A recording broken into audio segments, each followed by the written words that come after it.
آل سيدنا محمد كما صليت على إبراهيم وعلى آل إبراهيم في العالمين إنك حميد مجيد.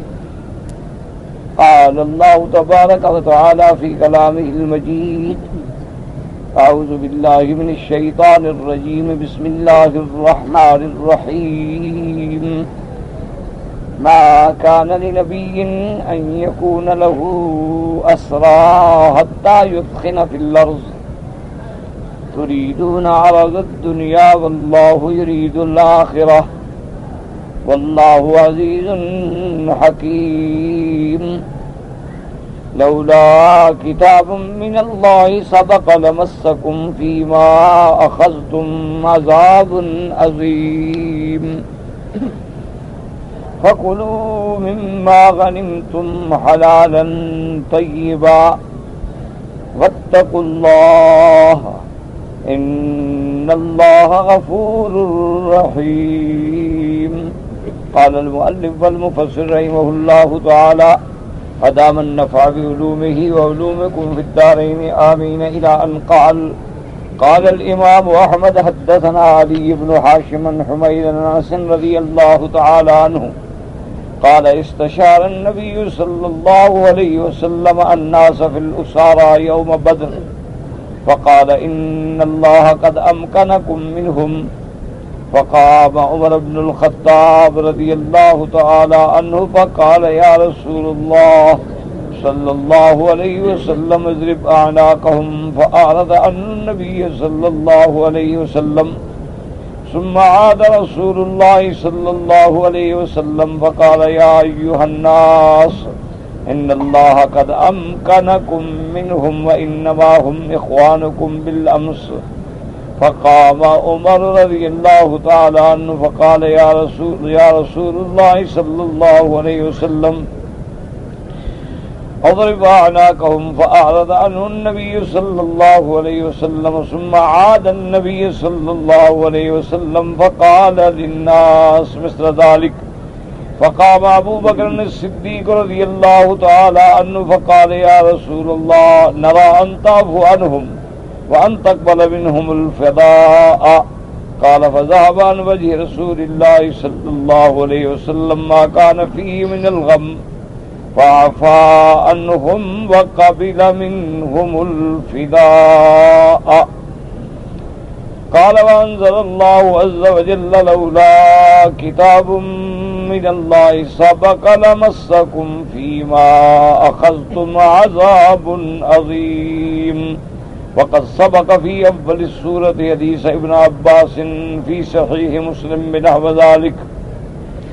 اب مفسر رحمۃ اللہ علیہ سورۃ الانفال کی ان آیات مبارکہ میں تفسیر بیان فرماتے ہیں کہ امام احمد رحمۃ اللہ علیہ نے اس سند کے ساتھ حضرت انس رضی اللہ تعالی عنہ کی روایت سے یہ حدیث مبارک ذکر کی ہے کہ استشار النبی صلی اللہ علیہ وسلم کہ ہمارے آقا نے رحمت دو جہاں صلی اللہ علیہ وسلم نے لوگوں سے یعنی صحابہ سے، چونکہ اس وقت تو اور کوئی نہیں ماں سوا صحابہ کے، آپ نے مشورہ طلب فرمایا فی اسارا بدر کے بدر کے قیدیوں کے بارے میں ہم کیا کریں، کیونکہ یہی اللہ کا حکم ہے کہ جب کوئی امر مہم ہو تو اس کو مشورہ کیا جائے، جیسے کہ اللہ نے قرآن میں فرمایا فَشَاوِرْهُمْ فِي الْأَمْرِ فَإِذَا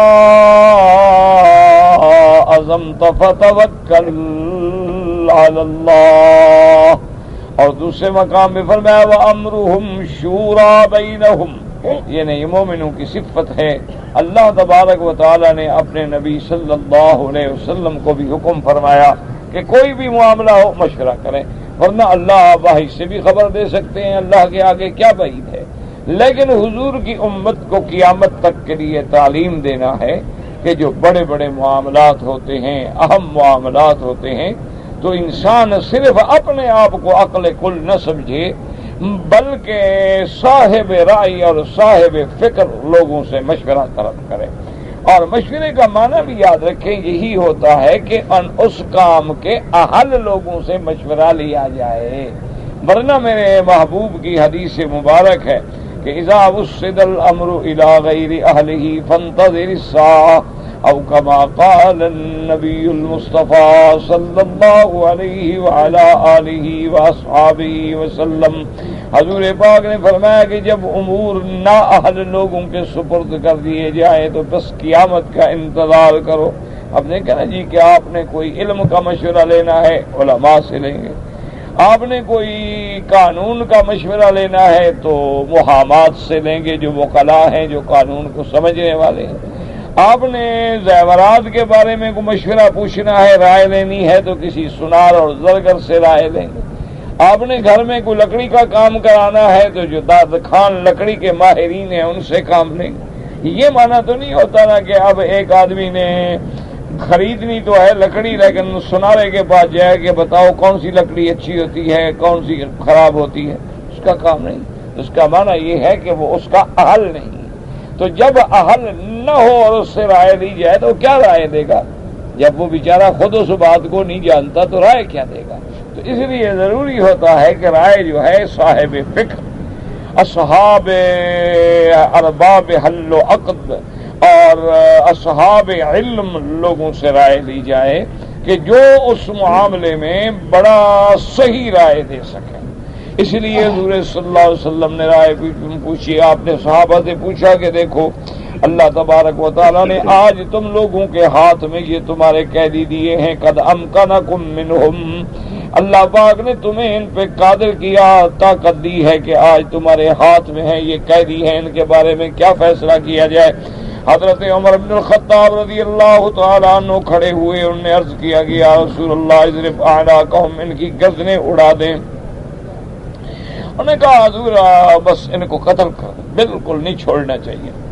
حضور صلی اللہ علیہ وسلم نے اپنا رخ مبارک پھیر لیا اور اس کے بعد دوبارہ حضور نے فرمایا کہ یا ایھا الناس ان اللہ قد امکنکم منہم، کہ آج اللہ نے تمہیں ان پہ قدرت دی ہے، ورنہ آخر یہ بھی تو کل تمہارے بھائی تھے، رشتہ داریاں تھیں، لیکن آج تمہارے ہاتھ میں قیدی ہیں، ان کے بارے میں مشورہ دو۔ حضرت عمر نے کہا حضور میرا ایک ہی مشورہ ہے کہ اضرب اعناقہم، ختم کرو کسے کو، کفر کی طاقت کا زور جو ہے وہ آج ہی ٹوٹ گیا ہے۔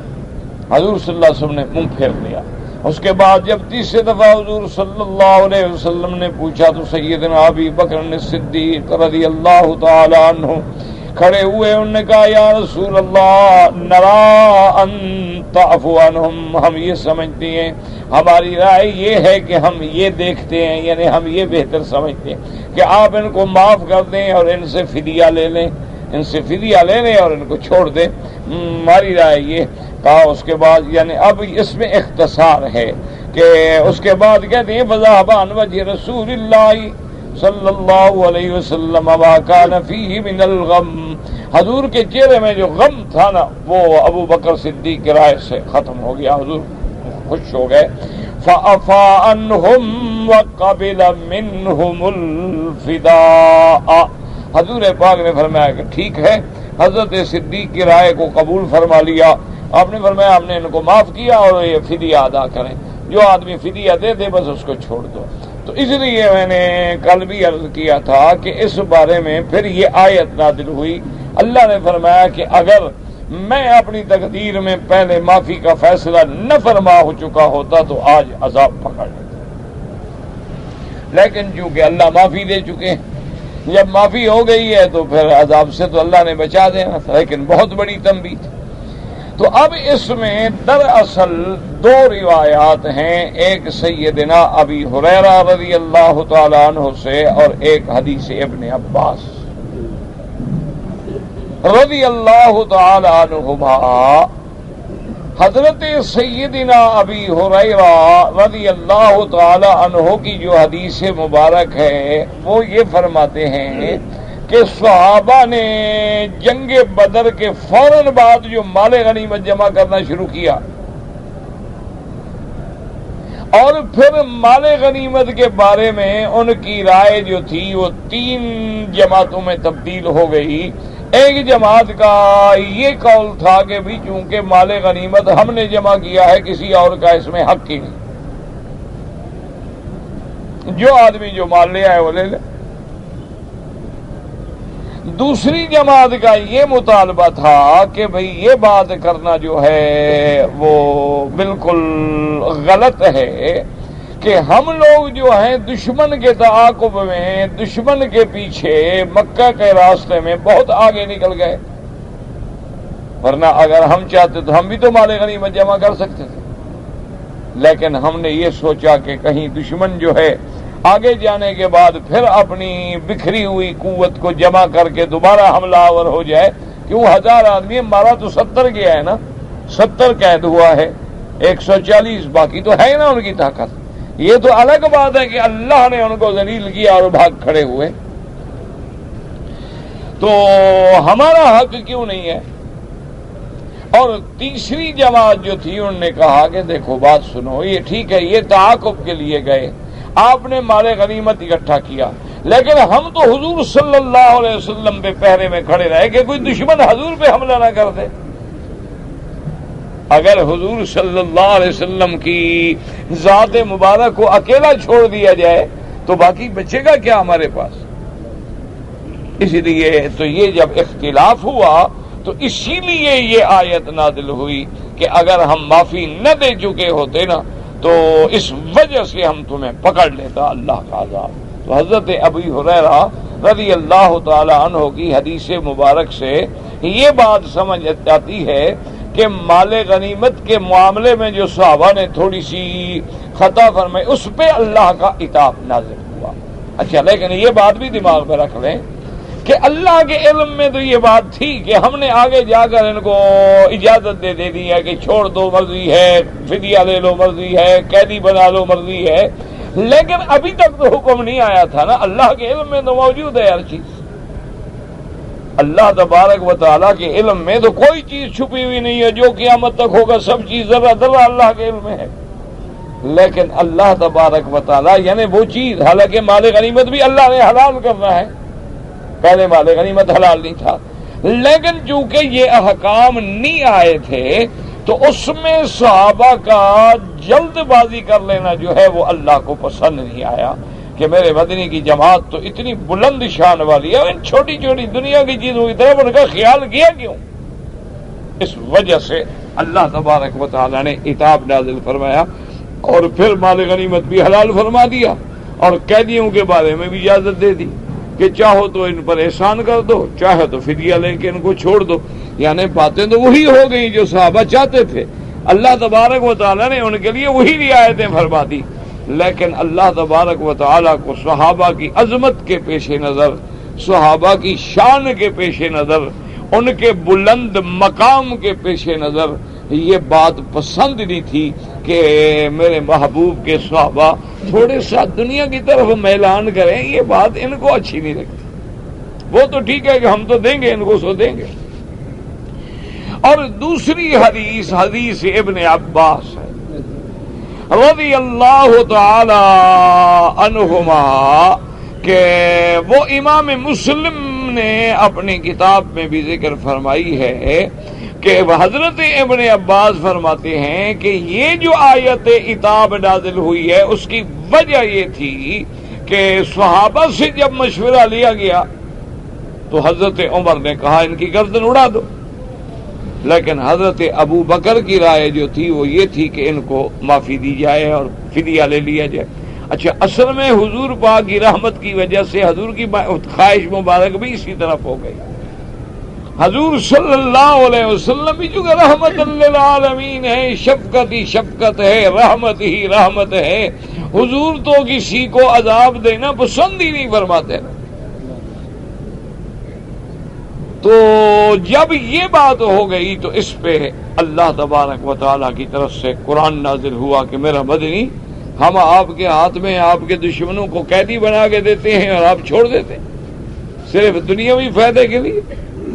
آپ کا مقام اور صحابہ کا مقام یہ ہے کہ آخرت پہ نظر ہو، دنیا تو فانی کی۔ اور اسی لیے پھر انشاءاللہ آگے جا کے ہم حدیث مبارک میں پڑھیں گے انشاءاللہ العزیز کہ حضرت سیدنا عمر رضی اللہ تعالی عنہ جب آئے تو دیکھا کہ حضور رو رہے، اور حضرت صدیق بھی رو رہے ہیں تو حضرت عمر حاضر نے کہا یا رسول اللہ رحمت للعالمین آمنہ کے لال آپ ہمیں یہ تو فرمائیں کہ خیر ہے اب کیوں رو رہے ہیں تاکہ میں بھی شریک غم ہو جاؤں. تو حضور نے فرمایا کہ عمر یہ جو درخت کھڑا ہے نا سامنے گویا اللہ کا عذاب یہاں تک آ گیا تھا بس اللہ نے اپنی رحمت سے بچا لیا. اگر اللہ کا عذاب آ جاتا تو لما نجا منہا الا سعد و عمر کہ پھر اس پکڑ سے صرف عمر اور سعد بچ جاتے کیونکہ انہوں نے تو رائے دی تھی نا کہ قتل کر دو ورنہ اور کوئی نہ بچتا. تو اس لیے اللہ کے اب اس کی بات بھی دیکھ رہے ہیں کہ اللہ نے عذاب تو نہیں اتارا صرف تنبیہ اتاری ہے لیکن مقام اتنا بلند ہے کہ اس تنبیہ میں بھی اس عذاب کا منظر سامنے ہے. یہی مطلب ہوتا ہے کہ جب اللہ ایمان اور شان بڑی دیتے ہیں تو وہاں چھوٹی سی بات کا بھی بڑا احساس ہوتا ہے. اس کی مثال یوں سمجھ لیں کہ کوئی اللہ والا آدمی ہو من عباد اللہ الصالحین اس کی تہجد چھوٹ جائے رات کو نیند نہ کھلے اذان نہ ہوئی اور اٹھ بیٹھا تہجد نہیں پڑھ سکا. اب تہجد نہ پڑھنا کوئی گناہ تو نہیں ہے نفلی عبادت ہے اللہ نصیب کرے الحمدللہ نہیں ہوئی تو الحمدللہ لیکن اس کو سارا دن چین نہیں آتا وہ کہتا ہے یار تہجد رہ گئی رات تہجد رہ گئی اور دن میں وہ 8 رکعتوں کے بجائے کوئی 100 رکعت پڑھ ڈالتا ہے کہ میری رات تہجد رہ گئی ہر نفل پڑھ رہا ہے اور رو رہا ہے حالانکہ تہجد کوئی فرض تو ہے نہیں لیکن چونکہ اس کا مقام اتنا بلند ہوتا ہے کہ نفل عبادت چھوڑنا جو ہے وہ بھی گراں ہو جاتا ہے. اسی طرح جیسے ایک واقعہ آتا ہے کہ ایک دفعہ ایک بزرگ نے دوسرے بزرگ کو ہدیے میں مسواک بھیجا تو ان نے پوچھا کہ بھائی پتہ ہے یہ مسواک کیوں بھیجا ایک تو مسواک سنت ہے امنا اور صدق نا تو ان نے کہا کہ نہیں حضرت انہوں نے کہا دیکھیں نا اگر وہ چاہتے تو کوئی اور چیز بھی تو بھیج سکتے تھے لیکن انہوں نے تنبیہ کی ہے کہ تم مستحبات میں غفلت کر رہے ہو. انہوں نے تنبیہ کی ہے کہ خیال کرو مستحبات کو بھی نہ چھوڑا کرو کیونکہ جو آدمی مستحبات کو نہیں چھوڑے گا بس یہ سمجھ کی بات ہوتی ہے. بس دعا کریں کہ اللہ سب کو قرآن و حدیث کی سمجھ عطا فرما دے اور اللہ ہمارے دلوں کو درست کر دے بس یہ دعا کیا کریں. اب دیکھو نا جی اصولی بات ہے کہ مثلاً اللہ والے یا اولیاء اللہ یا عباد اللہ الصالحین یا علماء کرام جو ہیں وہ اگر زور دے رہے ہیں کہ بھئی مستحب بھی نہ چھوٹے نفل بھی نہ چھوٹے تو مقصد کیا ہے؟ ورنہ تو ایک آدمی کہے گا دیکھو جی اللہ نے فرض کی ہے 3 رکعت نماز مغرب فرض اللہ نے فرض کیا ہے میں پڑھ لی میں نے. اچھا بعض آدمی کہہ دیں گے کہ بھائی فرض ہے اور اس کے بعد 2 رکعت جو ہے وہ سنت ہے تو ہم نے 3 رکعت بھی پڑھ لی ہے اور 2 رکعت بھی پڑھ لی السلام علیکم بات ختم. یہ کیا ہے کہ ہر کہتے ہیں جی 6 رکعت پھر ابابین کی پڑھو اور اس کے بعد جو ہے مغرب اور عشاء کے درمیان میں آپ بیٹھے رہیں اور اللہ کے ذکر میں مشغول رہیں اور ان چیزوں میں کیا ہے بس اللہ کا فرض پورا ہو گیا ہے حضور پاک کی جو اہم سنت ہے وہ بھی پوری ہو گئی ہے. تو اب ان کا مقصد اسی سنت پہ قائم رہنا ہے نا کہ فرض بھی ادا ہو اور سنت بھی ادا ہو. اور جو نفل پر پکا کر رہے ہیں تو جب نفل نہیں چھوٹے گی تو سنت چھوڑے گا. اللہ کے بندے تھوڑی بات سمجھنے کی کہ بات آداب کی ہوتی ہے کہ جو بندے مستحب کو بھی نہیں چھوڑنے دے رہے ہوگا تو بابا نہیں ہر کام پورا کرو. ان کا مقصد بھی حفاظت سنت ہے یا کوئی اور مسئلہ ہے؟ تو اور اسی لیے علماء نے یہ بھی لکھا ہے کتابوں میں کہ جو بندہ نوافل کا عادی تھا اللہ کے دربار میں اور نفل میں کوتاہی کر دی تو اس کا انجام ایک دن یہ نکلتا ہے کہ وہ سنت چھوڑ دے. آپ دیکھ لیں تجربہ کر اللہ معاف کرے کہ آپ مثلا 2 رکعت مغرب کے بعد سنت پڑھتے ہیں، پھر 2 رکعت مثلا آپ کی عادت ہے نفل پڑھتے ہیں، آپ ایک دن نے کہا چھوڑو یار نفل ہی ہے نا، چلو ٹھیک چلو آج نہیں پڑھتے کل پڑھیں گے، 1-2 دن کے بعد پھر وہ 2 رکعت جو پڑھتے تھے نفل وہ تو گئی سو گئی، اس کے بعد پھر آپ وہاں آ جائیں گے کہ فرض پڑھ لیا چلو یار پھر دیکھا جائے۔ جو آدمی سنت چھوڑے گا انجام یہ ہے کہ فرض چھوڑ، اور جو آدمی نوافل پہ پابند رہے گا وہ کبھی سنت نہیں چھوڑے گا، اور جو سنت نہیں چھوڑے گا بھی فرض چھوڑ سکتا ہے۔ اسی لیے دیکھیں نا جی کہ علماء اتنی خیال رکھتے تھے کہ بھئی اپنے استاذ کا ادب کرو۔ اچھا بعض علماء تو اتنا خیال رکھتے تھے کہ کتاب کا بھی ادب کرو۔ اب عام آدمی اگر دیکھے گئے کہ جناب یہ کیا ہے، کیسے لوگ ہیں، کتاب کا بھی خیال کرو پھر استاد کا بھی خیال کرو، استاد ہے ٹھیک ہے اچھا آدمی ہے، ہم دل میں ہے بات یہ کیا ہے، بالکل اب استاد کو اتنا اہمیت ہم دیتے ہیں۔ تو وجہ کیا تھی کہ جب دماغ میں یہ بیٹھ جائے کہ میں استاد کی شان میں بھی کبھی کوئی لفظ غلط نہیں کہہ سکتا، ایمان سے کہیں جو استاد کا گستاخ نہ بنے وہ کسی بڑے امام حدیث، امام بخاری، امام مسلم ان کا گستاخ ہو سکتا ہے، یا پھر وہ امام ابو حنیفہ، امام شافعی، امام مالک، امام احمد ابن حنبل ان کی شان میں کبھی گستاخی کر سکتا ہے؟ اور جو آدمی اپنے استاد کی شان میں اتنا لفظ بھی برداشت نہیں کر سکتا تو حضور کے صحابہ کا کبھی گستاخ ہو سکتا ہے؟ اللہ کے بندے بات کو سمجھا کرو، اگر تیرے دل میں قانون کا احترام ہے تو پھر سپاہی کا بھی احترام، کیوں بھئی وہ بھی قانون کا حصہ ہے، یہ تھوڑا ہے کہ چونکہ ادنا عہدیدار ہے اس کا تو میں خیال نہیں کرتا، لیکن اگر آئی جی آئے گا تو اس کا خیال کروں گا، یہ کون سی بات ہوئی؟ تو جب دلوں سے یہ احترام ختم ہو جاتے ہیں تو پھر بندے بے ادب ہو جاتے ہیں، اور جب بے ادب ہو جاتے ہیں پھر جو زبان پہ آیا جس کے لیے جو مرضی آئی کہہ دیا، جو مرضی آئی پھر اس کے بعد زبانوں سے نکلتا چلا گیا، اور کرتے کرتے کرتے اللہ معاف کرے پھر تجاوز عن الحدود کر دیتے ہیں۔ اللہ پاک ہمیں آپ کو، تو اب دیکھیں کہ حضور پاک اور حالانکہ قرآن کا انداز دیکھیں کہ اللہ تبارک و تعالیٰ ساری بات جو ہے صحابہ کو مخاطب ہو کے فرما رہے ہیں۔ اللہ تبارک و تعالیٰ قرآن پاک کا انداز دیکھیں کہ تریدون عرض الدنیا واللہ یرید الآخرہ، ورنہ اسلوب تو یہ ہوتا ہے کہ اللہ اپنے نبی کو مخاطب کرتے، صحابہ اس کے تابع مخاطب ہو جاتے، لیکن اللہ فرمایا تم جمع کے صیغے سے، اللہ تبارک و تعالیٰ نے اس خطاب اور عتاب میں ضمیر صحابہ کا جمع کی طرف اشارہ فرمایا، اور اللہ نے یہ نہیں فرمایا کہ تریدو عرض الدنیا، تم چاہتے ہو، اللہ کے نبی آپ چاہتے ہیں ایسا نہیں، اللہ نے دیکھو کتنا عتاب بھی ہے اور لطف بھی ہے کہ اپنے نبی کو اس میں مخاطب نہیں فرما رہے، تریدون عرض الدنیا واللہ یرید الآخرہ واللہ عزیز حکیم، لولا کتاب من اللہ سبق لمسکم، یہ نہیں کہا کہ لمسکا،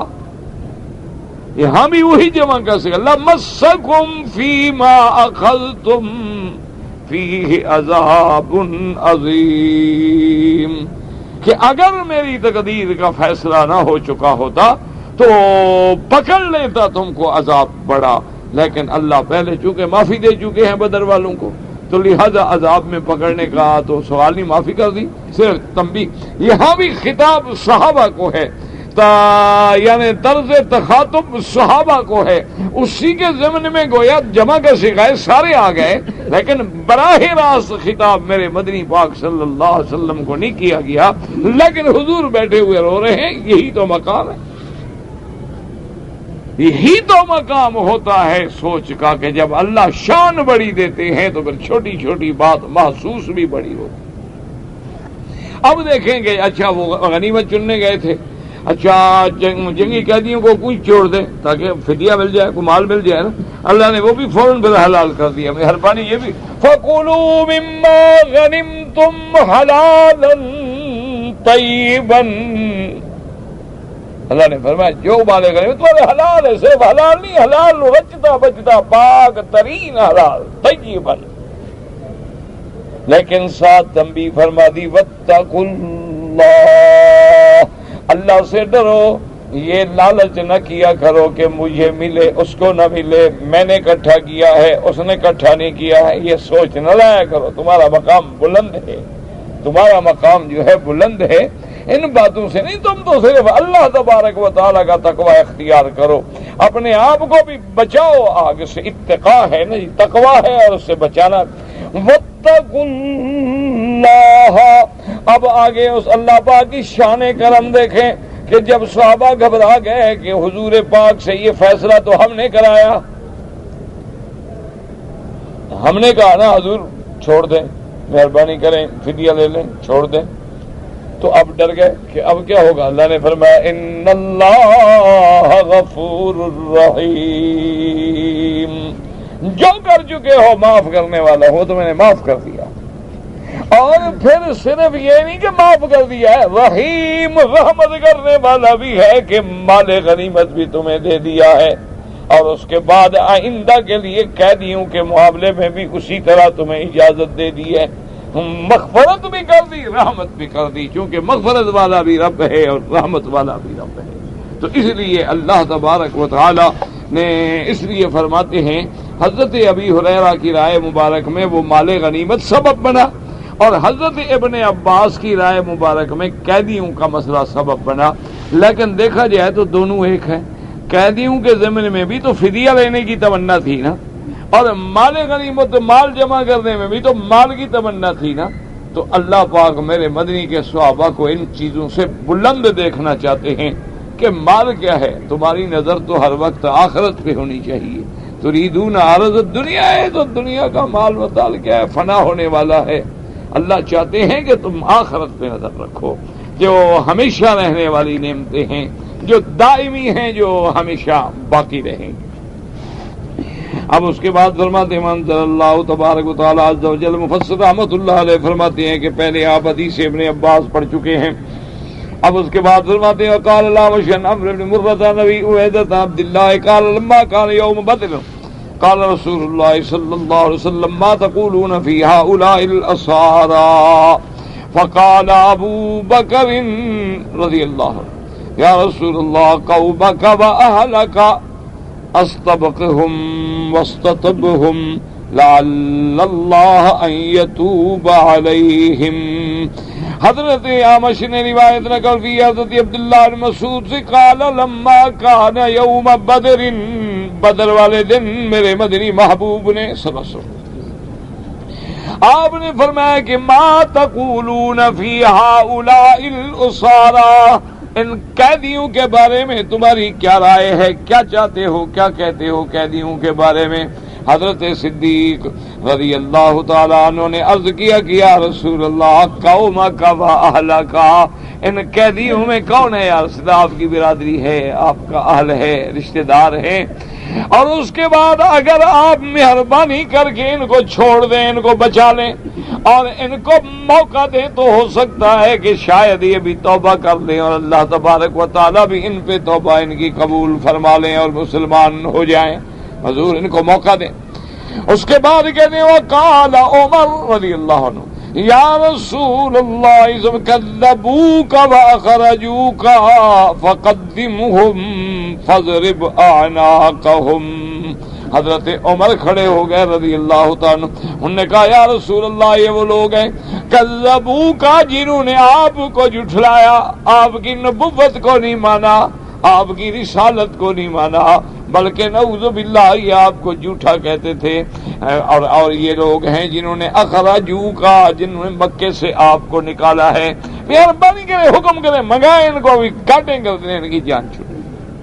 حضرت عمر کے فیصلے تو پھر ایسے ہوتے تھے نا رضی اللہ تعالی عنہ وارضا۔ اسی لیے آج تک بھی کفر کو حضرت عمر سے بڑا تکلیف ہوتا،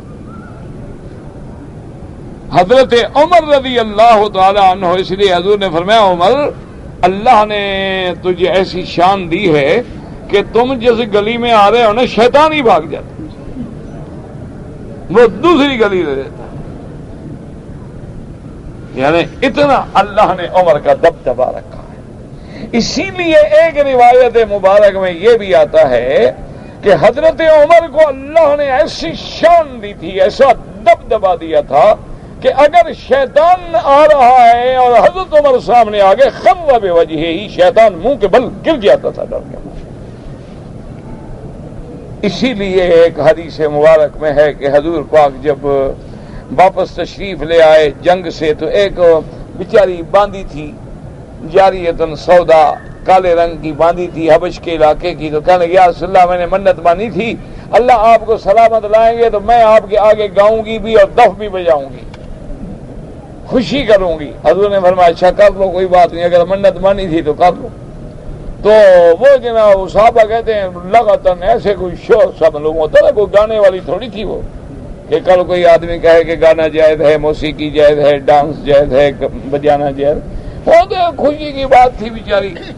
تو حضرت ابو بکر آئے تو لگی رہی اپنے شور کر رہی ہے اور دف مار رہی ہے۔ تھوڑی دیر کے بعد حضرت عمر کی آواز جب آئی نا تو فوراً دف لے کے نیچے رکھ لی، دف کے اوپر چڑھ کے ایسے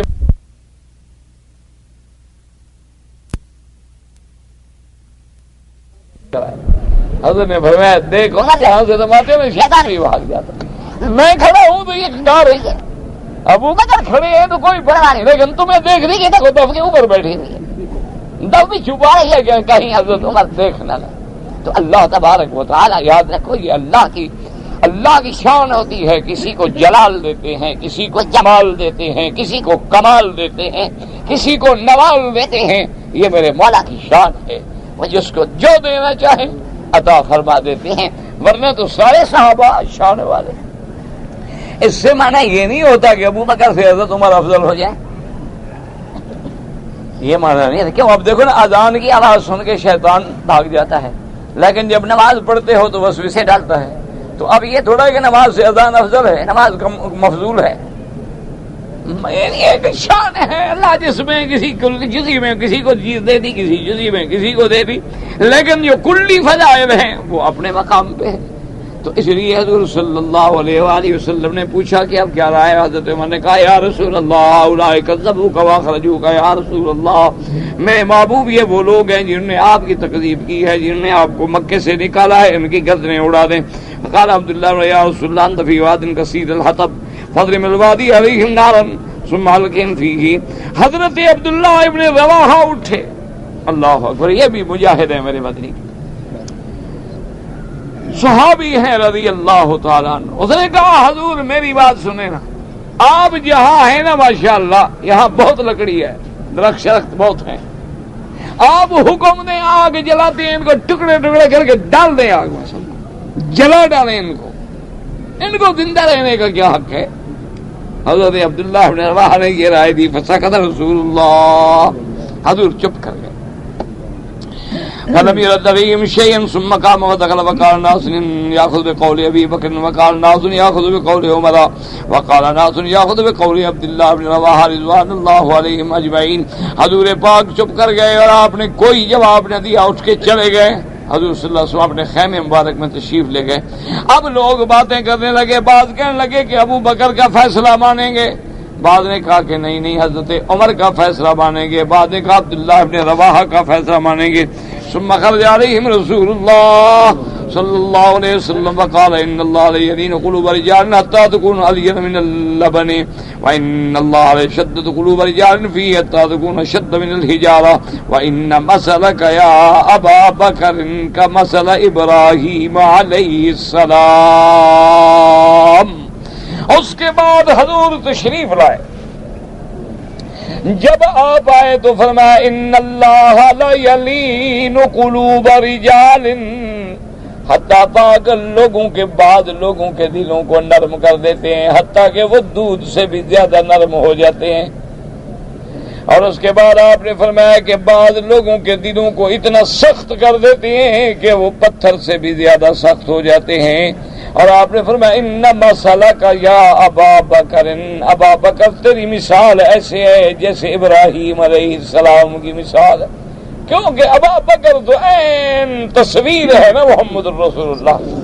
اب دیکھیں حضرت ابو بکر کی مثال ابراہیم علیہ السلام، ابراہیم کون ہے؟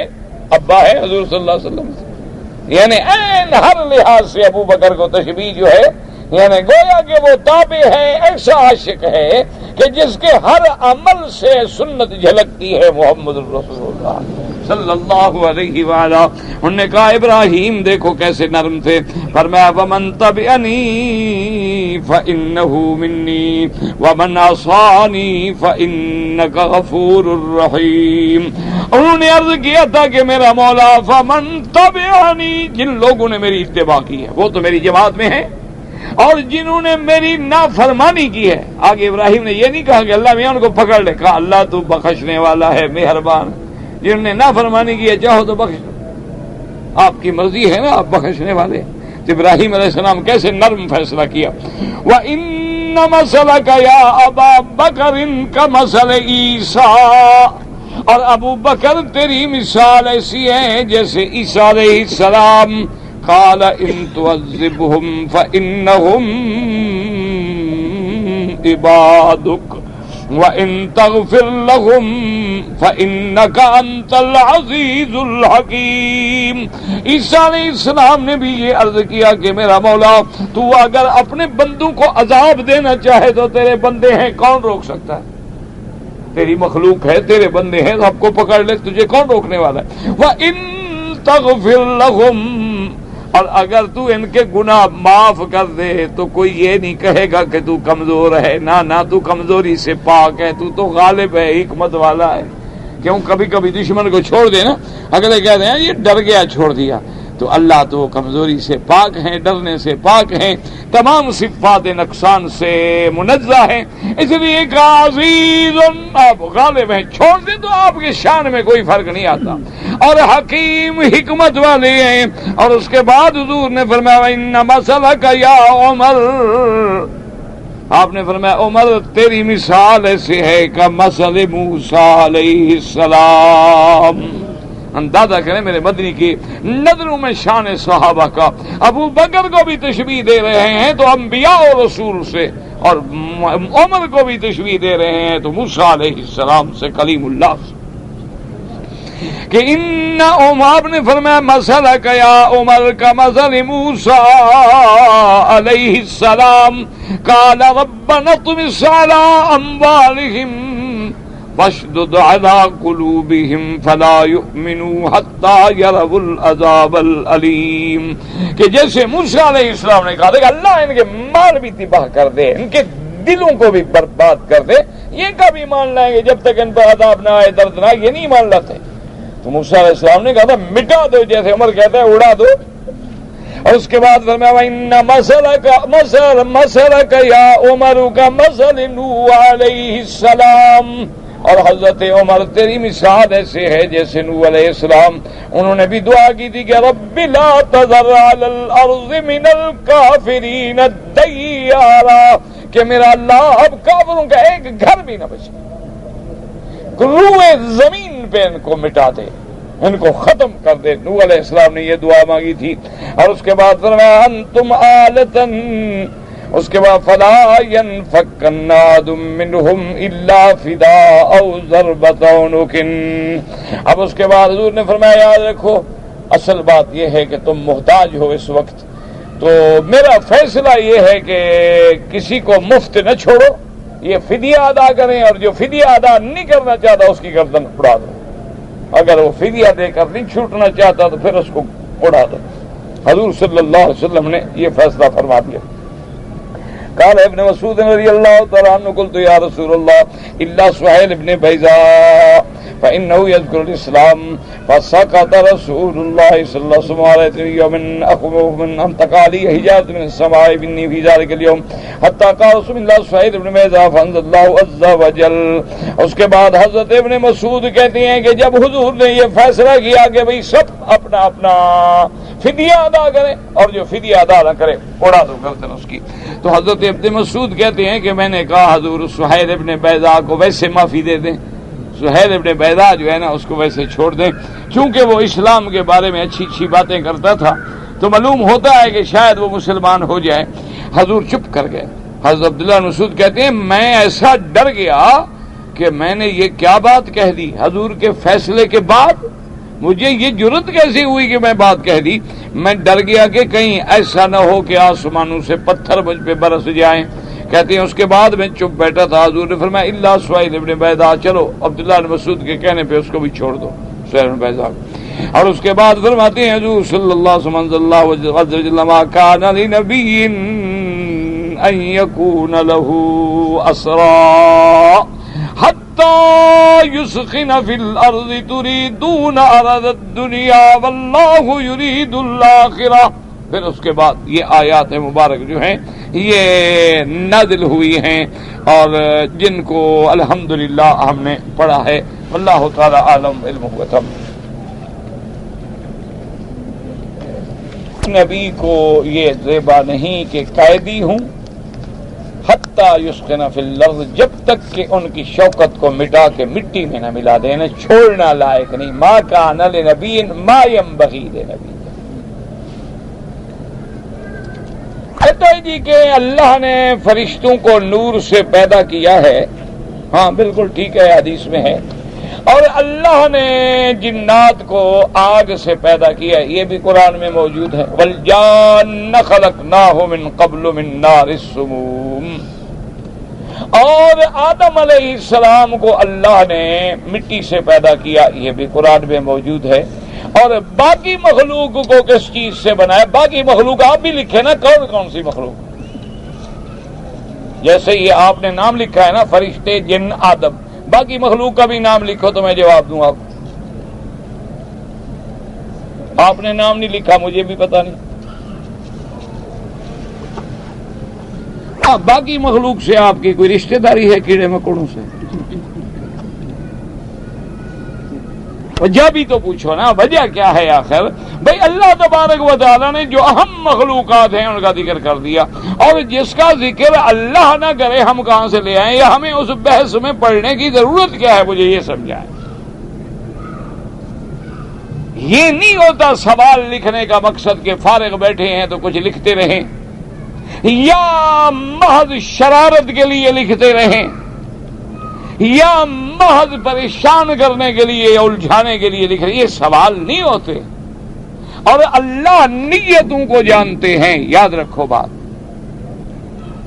کبھی آدمی اللہ تبارک و تعالی معاف کرے اپنے غرور میں، اپنی اکڑ میں کسی دوسرے کو نیچا دکھانے کے لیے ایسی حرکتیں کرتا ہے تو اللہ کو کبھی پسند نہیں ہے۔ یاد رکھنا یہ بات، بھول نہ جانا کبھی۔ اللہ کے بندے باقی مخلوق، مجھے پتا ہے کہ باقی مخلوق اس چیز سے پیدا ہوئی۔ جب اللہ تبارک و تعالی، اس لیے حکم ہے کہ ابہموہ کما ابہمہ اللہ، جن چیزوں کا اللہ نے ذکر نہیں کیا تم بھی بحث میں نہ پڑو۔ کیوں؟ اگر ضروری ہوتا بندوں کے لیے تو اللہ اپنے بندوں پہ رحم کر کے ان کی تفصیل بھی بتا دے، لیکن جن چیزوں کو اللہ تبارک و تعالیٰ نے، اب ایسے میں آپ سے پوچھوں گی آسمان پہ تارے کتنی ہیں تو کیا مانا تم گننے شروع کر دو گے؟ بھائی جتنے ہیں اللہ جانتے۔ میں پوچھوں کہ جناب فرشتوں کی تعداد کیا ہے تو آپ کے پاس کوئی رجسٹر ہے؟ آپ پڑھ کے کمپیوٹر دیکھ کے مجھے بتا دیں گے؟ یہ کیا بات ہے؟ میں آپ سے پوچھوں کہ جی اس وقت تک کتنے لوگ مر کے قبروں میں ہیں اور کتنے زندہ باقی ہیں تو آپ بتا دیں؟ کوئی عقل ہے یہ کوئی سوال ہے؟ اس لیے بعض لوگوں کو عادت ہوتی ہے محض ایسی بات کرنے کی، تو ایسی باتیں کرنا، اور خاص طور پہ اللہ کے حرم میں، خاص طور پہ درس قرآن میں، اور ان چیزوں کا ہمیشہ خیال رکھنا کہ اللہ کا مقام بہت بلند ہے۔ ہم تو بڑے عاجز ہیں لیکن اس کے نام لیوا ضرور ہیں۔ اور رسول صاحب شریعت ہوتا ہے، نبی کے پاس مستقل شریعت یا کتاب نہیں ہوتی۔ بعض مثال موجود ہے کہ جیسے موسیٰ علیہ السلام صاحب تورات ہیں اور ہارون علیہ السلام اسی تورات پہ عمل کرنے والے ہیں اور شریعت موسیٰ علیہ السلام پہ چلنے والے ہیں. اور یہ بھی قاعدہ ہوتا ہے کہ کل رسول نبی، ہر رسول جو ہے وہ نبی ہوتا ہے، لیکن یہ نہیں کہ ہر نبی جو ہے وہ رسول ہو. امہات المؤمنین اور صحابیات کا لباس سادہ تھا، جو اس زمانے میں عرب کے لباس میں آتا ہے کہ اوپر وہ چادر لے لیتے تھے، اسی لیے یدنین علیہن من جلابیبہن. اور اسی طرح جو باقی، اب یہ میں آپ کو بتاؤں کہ کون سا ڈیزائن پہنتی تھی، تو یہ تو کتابوں میں نہیں. جب کتابوں میں نہیں ہے تو اس کا میں بھی سادہ کپڑے، سادہ لباس جو عرب کے سادہ، آج بھی آپ کسی یعنی قبائل میں چلے جائیں جو سادہ بدو لوگ لباس پہنتے ہیں، اس کے قریب تھا. یہ تو پھر تمدن آتا گیا اور کپڑوں کے لباس بدلتے گئے. جی کے دوران طواف کرتے ہوئے مغرب کی نماز کا وقت آ گیا، نماز کھڑی ہو گئی، تو اب طواف کر نماز پڑھنے کے بعد میں مغرب کی 2 سنتیں پڑھوں یا طواف پورا؟ پہلے طواف پورا کریں، کیونکہ یاد رکھیں چاہے طواف نفلی ہو، شروع کرنے کے بعد اس کا پورا کرنا واجب ہو جاتا ہے. تو اب لازمی بات ہے کہ سنت پر واجب مقدم ہے، پہلے فرض کا مقام آئے گا، پھر واجب کا، پھر سنت کا. تو پہلے آپ طواف پورا کریں گے. طواف پورا کرنے کے بعد بھی امام ابو حنیفہ رحمۃ اللہ علیہ کے نزدیک 2 رکعت جو ہے وہ بھی واجب الطواف ہیں، یعنی پہلے آپ طواف کے 2 رکعت پڑھیں گے، پھر آپ سنت ادا کریں. اور باقی امام شافعی رحمۃ اللہ علیہ اور امام احمد ابن حنبل رحمۃ اللہ علیہ کے نزدیک طواف کی 2 رکعت جو ہے وہ سنت ہیں، لہذا باقی سنتوں کی طرح کوئی آگے پڑھ لے پیچھے پڑھ لے کوئی بات نہیں. جی کہ اللہ کے قرآن میں اللہ نے اجازت دی ہے کہ آدمی جو ہے 4 نکاح کر سکتا ہے، 4 بیویاں رکھ سکتا ہے، لیکن ہمارے ملک میں کہتے ہیں کہ بھئی پہلے بیوی اجازت دے اور یہ کرے. وہ تو پھر وہاں کوئی اسلام کا قانون تھوڑا چل رہا ہے کہ اس کے بارے میں پوچھ رہے ہو. جب اسلام کا قانون اللہ بنائے گا تو پھر اسلام کے مطابق چلے گا، ورنہ وہاں جو ہیں وہ تو سارے قانون وہی انگریزی قانون ہیں، لارڈ میکالے کے بنے ہوئے یا آئلی قوانین ہیں، وہ بھی ایک منکر حدیث کی روشنی نے بنوائے تھے، اللہ پاک رحمت کرے. تو بہرحال اسلام میں اجازت ہے، بس اللہ نے قرآن میں اجازت دی ہے، فَانْكِحُوا مَا طَابَ لَكُم مِّنَ النِّسَاءِ مَثْنَىٰ وَثُلَاثَ وَرُبَاعَ. لیکن یاد رکھو یہ اجازت ہے، یعنی کوئی کرنا چاہے جائز، یہ نہیں کہ ضرور 4 کرو، اجازت ہے کہ کر سکتے. اور دوسرا یہ بھی لازم اسلام نے کہا فَإِنْ خِفْتُمْ أَلَّا تَعْدِلُوا فَوَاحِدَةً. اور اگر تمہیں خوف ہو کہ تم 2 بیویوں میں عدل نہیں کر سکو گے تو اللہ نے فرمایا بس پھر ایک ٹھیک ہے، ایک سے گزارا کرو. چلو اس میں کچھ پکڑ تو کم ہے نا، ایک ہی ہے نا. جب 2 بیویاں ہوں، وقت میں عدالت نہ ہو، لباس میں عدالت نہ ہو، حقوق میں عدالت نہ ہو، تو قیامت میں پکڑے جاؤ گے. تو اس لیے کوئی ورنہ شریعت میں جائز ہے، باقی تمہارے ملک کا قانون اور تم جانو. اگر چھوٹے بچوں کو ہم نے اٹھا لیا ہے طواف میں، طواف کر لیا ہے، تو ان کی 2 رکعت کچھ نہیں. وہ چھوٹے بچے ہیں، وہ تو بس ایک تبرک ہے، سیکھ رہے ہیں، انشاءاللہ اللہ ان کو بھی ثواب دے دیں گے. ایک عزیز ہے، نماز کا بھی ایسا پابند نہیں تھا، ظاہری عمل بھی کوئی اچھے نہیں تھے، لیکن 27 رمضان میں بیچارہ مارا گیا. تو بہرحال دعا کرو اللہ مغفرت کر دے، باقی انجام کا کسی کو کیا پتا ہے. صرف رمضان میں مرنے سے کچھ نہیں ہوتا. یہ بات لوگوں کے دماغ میں بڑی غلط بیٹھی ہوئی ہے کہ رمضان میں مر گیا. ابو جہل کب مرا تھا نا؟ جنگ بدر کس مہینے میں ہوئی ہے؟ تو ابو جہل بھی تو رمضان میں مرا ہے، تو پھر وہ بخشا جائے گا. یہ کیا لوگوں نے پتہ نہیں کس سے بنا رکھے. ہاں اگر ایمان پہ موت آئے، اعمال بھی اچھے ہوں اور پھر رحمت کی رات بھی مل جائے تو بڑی بات ہے. باقی ایک بات یاد رکھو، جو مر جائے اس کے عیب نہ تلاش کیا کرو، جو مر جائے لا تذکروا موتاکم الا بخیر، بس کہو اللہ معاف کر، اللہ پاک رحمت فرما دے، اللہ اس کی مغفرت فرما دے۔ ہم نے بھی مر جانا ہے، سب نے مرنا ہے، یہ منزل سب پہ آنی ہے۔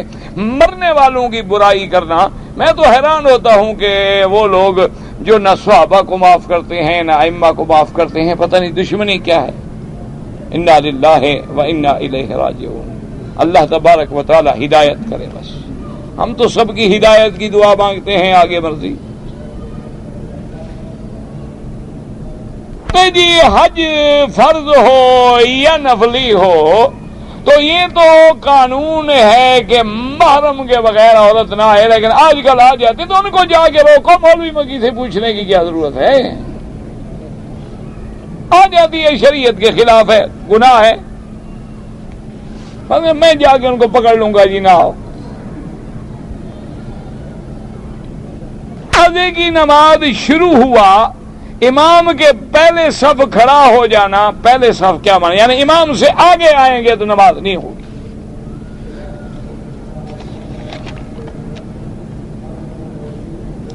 ایک آدمی نے اپنی عورت کو غصے میں 3 طلاق دے دیا تو وہ جہاں غصہ کیا نا، ادھر جو قریب عالم ہو اس سے مسئلہ پوچھ لیں۔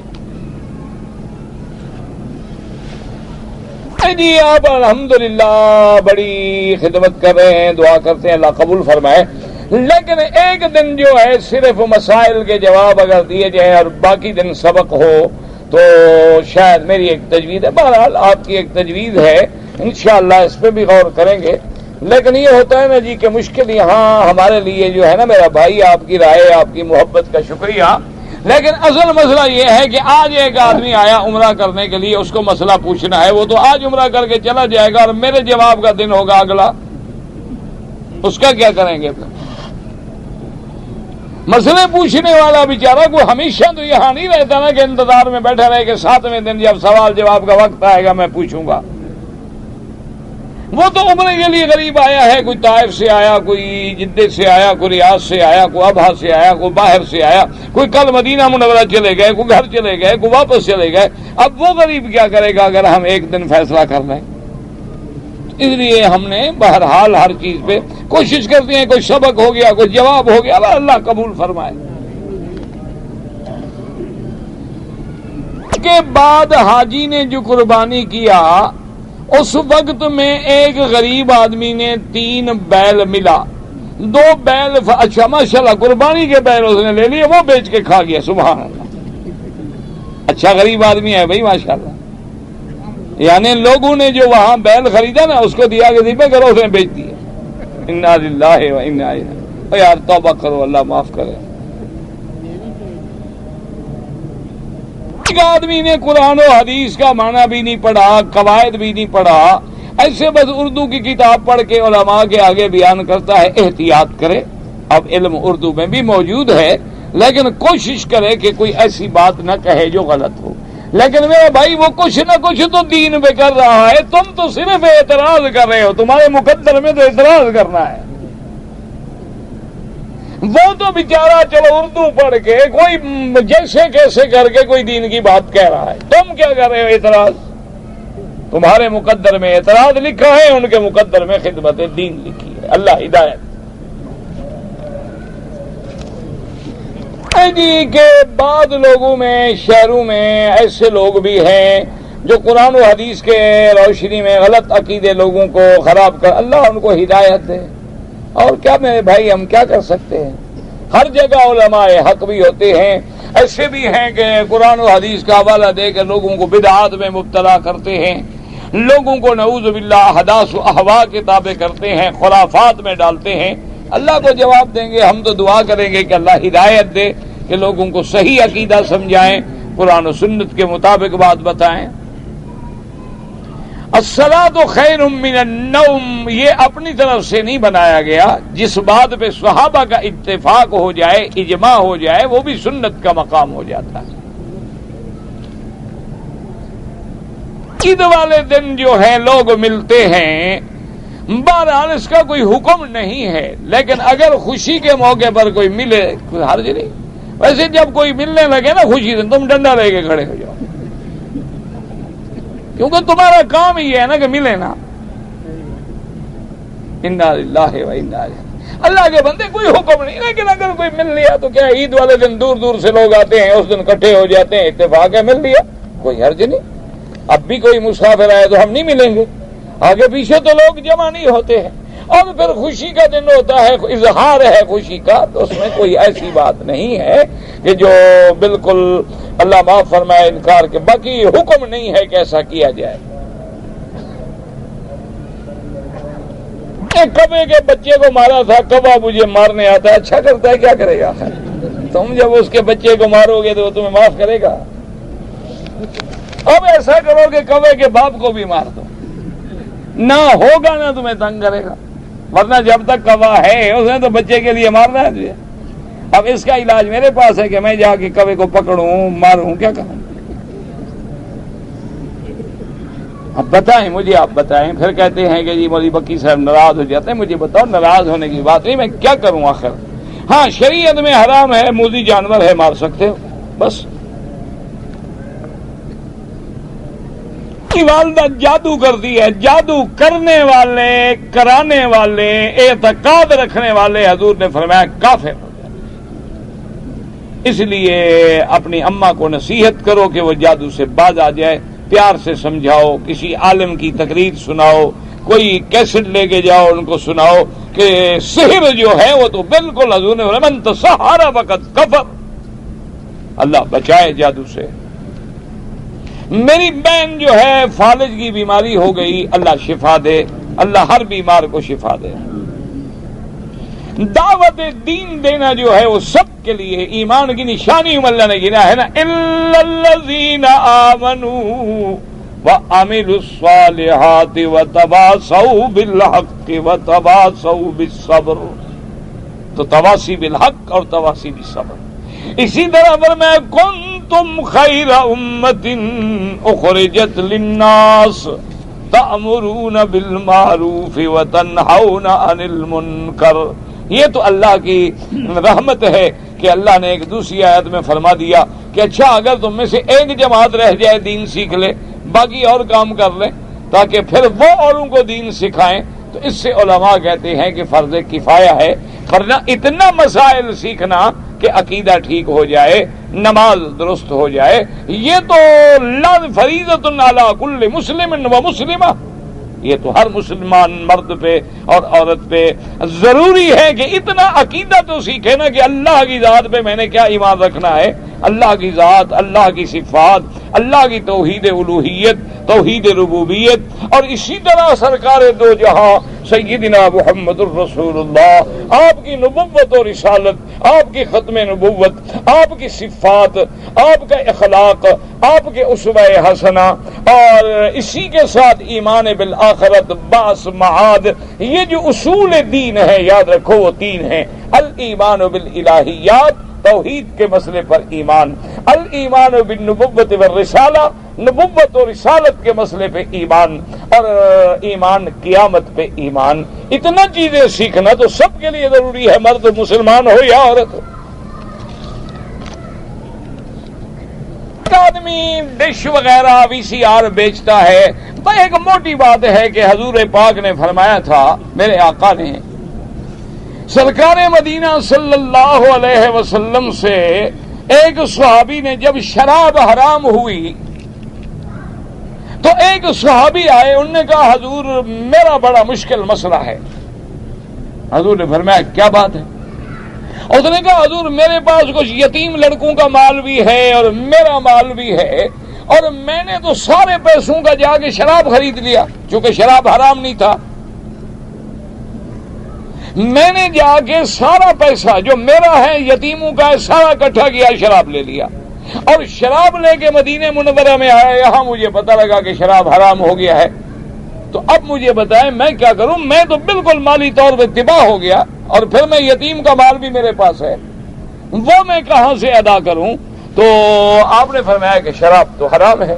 تو اس نے کہا اچھا حضور ایسا کریں، مجھے اجازت دے دیں کہ حرام تو ہم مسلمانوں کے لیے ہے نا، میں یہ شراب لے کے کسی کافر ملک میں چلا جاتا ہوں. کافروں کو جا کے بیچ دیتا ہوں، ان کے لیے تو حرام نہیں. آپ نے فرمایا ثمن الحرام حرام. بے وقوف آدمی، حرام کا مال جو ہے بیچو گے تو اس کا جو پیسہ ملے گا وہ بھی حرام، چاہے کافروں کو بیچو یا چاہے مسلمانوں کو بیچو. تو اس لیے اسی سے اندازہ فرما لے کہ جو چیز حرام ہے دیکھنا، اس کا استعمال کرنا، جب اس کو بیچو گے تو اس کا نفع بھی حرام، پیسہ بھی حرام. ثمن الحرام حرام. باقی اگر اس کا استعمال آپ صحیح کریں، مثلا علماء کے درس سنیں، علماء کی تقریریں سنیں اور غلط چیزوں سے بچیں انشاءاللہ. عورتیں بھی تبلیغ کر سکتی ہیں، کیوں عورتیں مسلمان نہیں ہوتی؟ نہ عورتیں مسلمان نہیں ہوتی ہیں کیا؟ اللہ نے تو عورتوں کو برابر، ان المسلمین والمسلمات والمؤمنین والمؤمنات، اللہ نے سب برابر. اسی طرح فرمایا عورت نماز پڑھتی ہے، تم نماز پڑھو، عورت پہ نماز فرض نہیں ہے. تم حج پڑھو، عورت پہ حج فرض نہیں ہے. تو تم دین سکھاؤ تو عورتوں کو دین کون سکھائے گا؟ حضور کی بیویاں جو ہیں وہ عورتوں کو دین سکھاتی تھیں، امہات المومنین. بڑے بڑے اجلا صحابہ آتے تھے بی بی عائشہ کے دروازے پہ اور پردہ لٹکا کے بیٹھتے تھے اور پوچھتے تھے اماں جان یہ مسئلہ بتائیں، یہ مسئلہ بتائیں، یہ مسئلہ بتائیں. تو مانا یہ ہے کہ عورت تو مردوں کو بھی دین پڑھا سکتی ہے، کہ جائے کہ عورت عورتوں کو دین نہ پڑھائے. اب ایک آدمی کی ایک بیوی ہے لیکن وہ دوسری بیوی کرنا چاہتا ہے تو پہلی بیوی سے اجازت لینا ضروری ہے. جو اجازت لے وہ شادی کرتا ہی نہیں. اگر پہلی بیوی سے پوچھ کے کرنی ہے نا، وہ سمجھ لو گے نہیں کرتا، بس دل کو خوش کر رہا ہے بیچارہ. اور جس نے کرنی ہو وہ پوچھتا نہیں. سمجھ آ گئی بات؟ نہ شادی تم نے کرنی ہے، مسئلہ مکی صاحب سے پوچھتے ہو. اس کا معنی ہے کہ تم نہیں کرنا چاہتے. ورنہ جو کرتے ہیں کر کے بعد میں پوچھتے ہیں کہ اب جناب 2 بچے ہو گئے، ابا جان بتائیں چھوڑ دوں رکھوں. بہرحال اسلام میں پہلی بیوی کی اجازت کا کوئی تعلق نہیں. 3 بھائی ہیں، 2 بہن ہیں. ایک سوتیلا بھائی ہے جس کو والد نے اپنا لڑکا کہہ دیا ہے. سوتیلا بھائی اپنی ماں کا، دوسرا شوہر کا پرورش، مجھے تو نہیں پتا کیا بات ہے، جب تک سوال واضح نہ ہو جواب نہیں دیا جا سکتا. اگر مجھے نزلے میں پانی ناک سے بہ رہا ہے اور رومال میں لگ جائے وہ پلید نہیں ہوتا. اللہ